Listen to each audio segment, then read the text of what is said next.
तुम्हाला विनंती, किती दिवस या समाजानं दशकाला दशक फक्त आंदोलनच करायचे आणि पोरं बरबाद व्हायला लागलेत. किती दिवस आता आम्ही संयम धरायचा.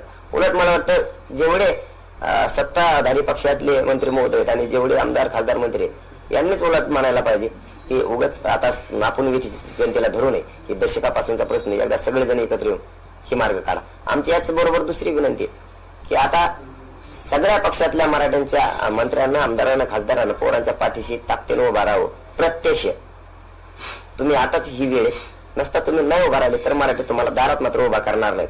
तुम्हाला तुमचे 4-2 जण मोठे केले त्यांच्या दारात जायचं आणि तिथंच झोपा जायचं तुम्ही आता.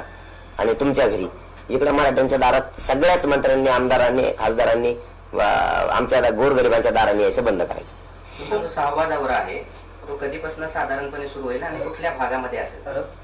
ते आपण वेळापत्रक आज आम्ही आता जरा चर्चा करतो आणि मग लक्ष देईन कोणत्या मार्गे करायचं. कारण सध्या काय मैदान बघितलेत मुंबईचे. सध्या आता आमचं रोडचं काम बघणं सुरू आहे. कोणत्या रस्त्याने आपल्याला जायचंय या टीमा आमच्या गेलेल्या आहेत. फक्त आता प्रॉब्लेम दौऱ्याचा आहे. तर आता आज प्रत्यक्ष बसून कोणता रूट टाकायचा काय आम्ही सांगतो तुम्हाला. तेव्हा करणार होईलच वाटतंय पण, कारण लोक काय दम खायनात.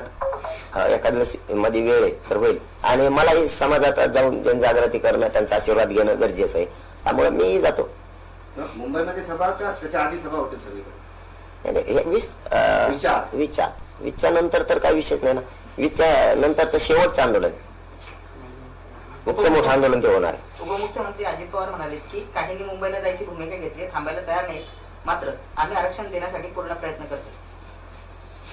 हा, काहींनी मुंबईला जायचा निर्णय घेतलाय, पण काहींनी हे सुद्धा निर्णय घेतलाय की महिलांचं नाव मुलाच्या पुढे लावा, मुलगा आई आणि वडील लावा, असंही काहींनी म्हणलंय काल. पण काहींना हे लक्षात आहे ना की आईची जात लावा म्हणतं तर काय दुखत आहे. मुलाच्या समोर आईचं नाव लावा काही जण म्हणतात, कालच म्हणलेत काही जण. काही जणांना हे नाही दिसत की मग आईची जात बी लावली पाहिजे मुलाला आरक्षणाचा लाभ घेण्यासाठी. काहींचं तेव्हा तिथं तोंड उघडत नाही. चलो, धन्यवाद. पाटील, काल तुम्ही क्रिकेट खेळले, काल विकेट घेताना पाहायला मिळाले. आता कोणाची विकेट घेणार आहे तुम्ही? 20च्या नंतर तुम्हाला सगळ्या विकटा दिसतील. पण कोण असणार सांगा ना. नाही, आता नाव कशाला. मराठा समाजाच्या लक्षात आलंय आमच्या विरोधात कोण कोण मोहीम राबवतय, मराठ्यांना आरक्षण मिळू नये म्हणून कोण कोण मोहीम राबवतय हे मराठ्यांना माहिती आहे.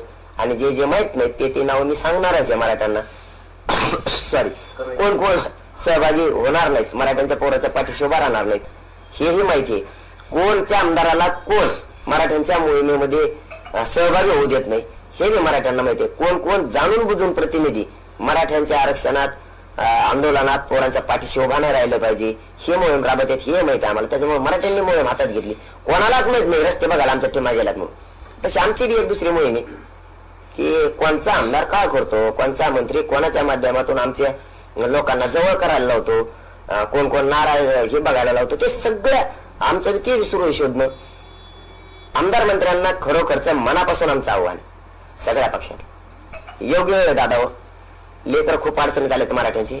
मराठी तर करोडोना बाहेर पडणारच आहेत, त्यात दुमतच नाही, करोडोना पडणारच आहेत.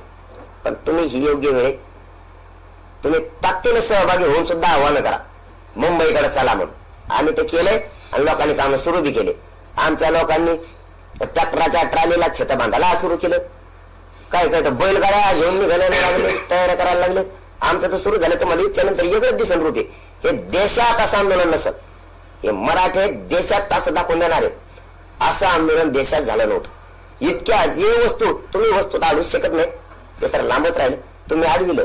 मी गृहमंत्र्यांना विशेष करून फडणवीस साहेबांना सांगतो ह्या भानगडीत पडून देऊ नका आणि पडू पण नका. अडवलं ट्रॅक्टर घेऊन जाऊ नको, गुन्हे दाखल होते, कुठं गाडी घेऊन जाऊ नको. वेगळं वळण सरकारनं देऊ नये ही आमची प्रामाणिक इच्छा आहे.